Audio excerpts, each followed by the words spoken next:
On Lariat TV News today, how local organizations are working to end homelessness in Waco by providing resources for these individuals who have migrated from far and wide. 2 students from China found a new home at Baylor this year. We'll hear about how they got used to living in a new country and even wrote a book about their transition. And a few furry faces that aren't usually found in the middle of Texas. See how Baylor began keeping live mascots on campus and how this tradition has lasted for more than 100 years.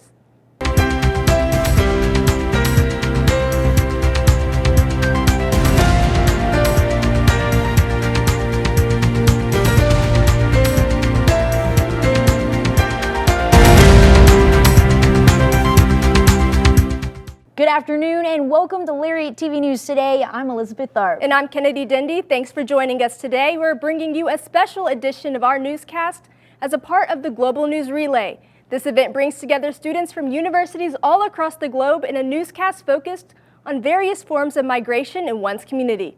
Baylor has achieved recognition as the largest Baptist university in the world. While there are many students who share this same faith, some have come from across the globe to study in a place that promotes a very different religion than their own. Baylor's associate chaplain said the school encourages diversity in faith and welcomes all religious backgrounds despite having Baptist roots. LTVN's Julia Lorenz has the details on which belief systems are most common among students and the journeys many have made to find acceptance in their faith. Young adults migrate from all over the world and unify here at Baylor, one of the largest Baptist universities in the world. As a university, we encourage diversity and welcome all religions despite the Baptist roots. All of the major religions are represented at Baylor, including Baptist, Islam, Mormon, Catholic, atheist, and many more. We bring students who practice all major world religions as well as people who are intentionally non-religious. When someone comes from a different faith, we not only want to welcome that person, we want to accentuate what it means for them to bring their faith to bear on our learning process. I just think the university is built for this coming together, this migration of religious difference, this migration of ethnic and cultural difference, of various languages coming into the same space. According to the Baylor Institutional Research and Testing Public Records, the most recent demographics for the fall of 2018 were released. The records show that the religion most students affiliate with is Baptist, followed by Christian and then Catholic. Dr. Richardson touches on how students with different views can interact and learn from and with each other.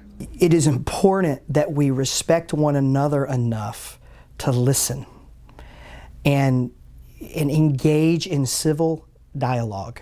If we are going to claim to be a Christian university, which we do, that does not require exclusivity.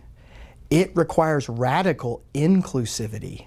The point is to listen well, to process well, to use all of our intellectual capability, and then to respond with integrity to what it is we feel and know, but then also with care for those who feel and know something that opposes what we feel and know. Reporting for Lariat TV News for Global News Relay, this is Julia Lorenz. Students at Baylor are not just migrating to embrace diversity in religion. Studying abroad has become a popular option for young people who want to immerse themselves in a different culture and find a new sense of belonging. In the United States and at Baylor specifically, Chinese students make up the majority of foreign students studying overseas. I sat down with 2 students who came from China to study at Baylor and then authored a book on the ups and downs of living in a new country. Sky, Esther, and Jenny are 3 friends, peers, and now published authors of a work entitled My U.S. Study Journal that will soon be available to buy in China. For me, the first word would be unreal and excited. After 2 years of drafting, writing, and designing, their plans have finally become a reality. When I first know this opportunity, I was just really excited that I can share my experience here in Baylor as international students to the people who are still trying to apply to school in the States. The book helps students apply to schools abroad and also includes personal experiences about life as an international student in the United States. For me, as a worker at Baylor International Admissions, I really want to more students know, especially from my home country, to know how Baylor is a good school and Baylor is amazing. I really want to serve as a connector for the students on campus here and the students back in China who still want to achieve their dream to study abroad. Students from around 40 different states in the U.S. were interviewed for this book, with a variety of both shared and unique campus experiences. For example, in HEB, you need to swipe the card by yourself, but actually back in China, you always hand the card to the cashier and they will swipe it and give you the amount of money. Some of the biggest online Chinese bookstores will sell this study abroad journal. The stories that we share and the pictures that we actually showed in the book, people can actually see it and to know what they're gonna face and what they need to experience, what they will be faced on campus in their college life. Reporting for Lariat TV News for Global News Relay, I'm Kennedy Dindy. Outside of the Baylor bubble, there are individuals who are struggling to find a home in the Waco community. Nearly 27.5% of Waco's population lives below the poverty line, which is more than twice the national average. Many of these people have no place to call home but are taking steps toward remedying these circumstances. Bailey Bramer joins us in the studio with more. Thanks, Kennedy. Waco provides many opportunities for homeless people who have yet to find a stable home.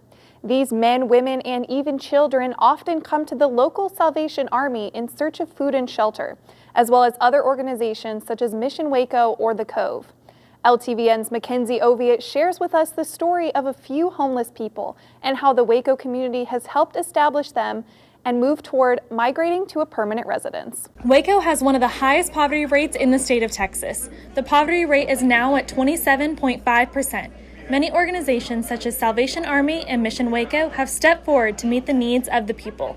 Salvation Army provides 2 meals per day for people migrating between homeless shelters.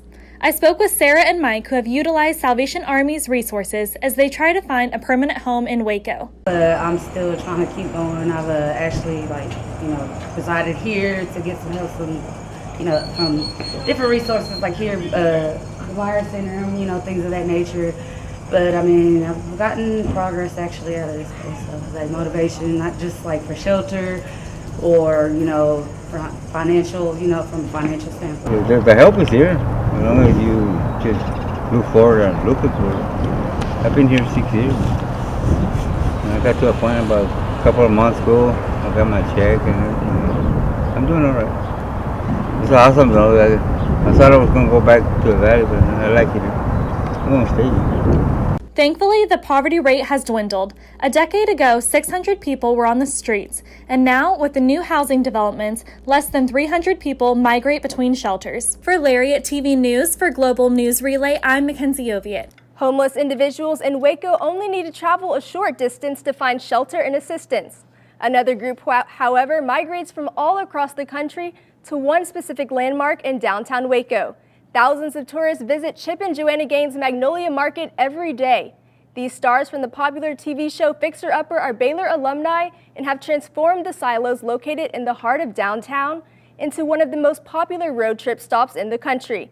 LTVN's Sarah Gill visited Magnolia to see just how far people have come to enjoy this tourist destination. We're from Michigan, from Kalamazoo, Michigan. And we took a girls' trip. First we went to Oklahoma to see the Pioneer Woman, and then we drove south 6 hours here to see the market. Anna Romeo is one of the many tourists that migrate for miles and miles just to come visit Magnolia and Waco, Texas. So my friend and I, we came from Washington, D.C. We've been watching the HGTV Fixer Upper for a long time, and our friend Jen lives in Dallas, so we decided to have a girls' weekend. Magnolia isn't just a girls' getaway destination. The Gaines created a place where kids can play, people can enjoy tasty food after waiting in some lengthy lines, and get inspired to update the interior design of their homes. We just bought a house about 6 months ago, and just looking into new interior decoration ideas, and Magnolia seems to be the name that everyone really speaks of. We live in Southeast Austin, about 2 hours away from here, but I thought it was worth the drive to just come check it out. People have migrated thousands of miles, not discouraged by the distance. Magnolia provides the chance to stand where millions have stood to acknowledge their journey at the sign Miles to Magnolia. I'm from Mount Clemens, Michigan, and I'm here because my mom is obsessed with Joanna. We drove, and it was about 20 hours with all of our stops. It was like estimated to be 19 and a half, but we stopped a lot. For some, Magnolia is closer to home and serves as the perfect day trip. I'm from Maypearl, Texas. I'm here with some friends. I haven't been here before. I've heard about it, but that's about it. In 2017, the Waco Tribune reported that Magnolia Market attracts more tourists than the Alamo per year. This captivating tourist destination will be a common place to migrate to for years to come. For Lariat TV News, reporting for Global News Relay, I'm Sarah Gill. Although the migration to Magnolia has only been happening for the last 5 years or so, people have been traveling from across the country for decades to view Baylor's beautiful campus. One spot in particular on campus houses two furry friends who are not originally from Texas. Noah Torre is in the studio and has more on how Baylor's mascot program has been captivating students for more than a century. Thanks, Elizabeth. Most everyone has heard of birds migrating south for the winter, but what about bears migrating south to a college campus? As you see right here, this is Lady and her partner Joy. Both have their very own habitat right in the heart of campus, and students can visit them at any time. LTVN's Emma Witt and Grace Smith spent some time with these two black bears to learn how they got to Waco and grew to become an essential addition to that good old Baylor line. School spirit is brought to a whole new level on Baylor's campus. Instead of simply having a costume to represent their mascot, Baylor has two live black bears living in the heart of campus. The first bear came to live among students at Baylor in 1917, and since then there have been over 50. Baylor tour guide Jenna Qualina gives a little insight into the names of our bears, Judge Joy Reynolds and Judge Sue Sloan. They're named after former presidents' wives. And then the judges put in front of there because I was like Judge Baylor, so it's kind of to honor that. So Lady and Joy, they're 17 and 18 years old. They're biological sisters. They're North American black bears, and they came to Baylor from Oregon. And when it comes to football games, students aren't the only ones who have attended. They used to actually be able to go over to the stadium for football games, and they no longer do, but they're hoping to, in the future, make a bear habitat at the stadium so they can have one bear there, which is really fun. Dr. Heidi Markham, the Baylor professor who helped create the bear habitat, explains what Baylor has changed so their furry friends can thrive. The changes that Baylor has done have improved the bears' quality of life, and that includes letting the two bears together now instead of keeping them apart, and keeping them, I believe, forever instead of finding homes for them and then getting new babies in. Markham also comments on how Baylor focuses on enriching the bears' lives. They try to hide food or allow the animals to forage, allow the animals to interact, and I don't think they give them Dr. Pepper anymore, which is what they used to do. So the animals now at the exhibit are much more, I think, normal. Reporting for the Lariat TV News for Global News Relay, this is Emma Witt and Grace Smith. While the bears are a big deal, they aren't the only ones on campus that have made a major move. Students move into and out of their on-campus dorms, and there's a local company that works to help this migration run a little smoother. LTVN's Caroline Waterhouse sat down with the creators of Campus Crates, a student-run business that not only picks up the students' belongings, but also stores those boxes and then delivers them to a student's new residence. The end of the school year is coming up soon, but while students worry about classes and finals, one thing they won't have to stress about is moving their belongings into storage. Student-created and run organization Campus Crates is available to help with the process. Baylor alums Ryan Snitzer and Ryan Robinson created the company in 2016 after having a tough time with the moving out process. We created Campus Crates because during our freshman move out, we both were forced to store belongings in a friend's garage that summer, and it was a really difficult process. Co-manager Matt Burton also had difficulty during the migration process that entails, but Campus Crates not only helped him, but also led to something else. My freshman year moving out, I had trouble storing all my stuff for the summer, realized it was difficult, and me and my dad, we just moved everything out ourselves. And my sophomore year, I know the founder of Campus Crates, Ryan Snitzer, he's a friend of mine, and he reached out to me saying that there's an internship available at the company he started known as Campus Crates. So I applied to the position, interviewed, and eventually got it with my partner here, Matt.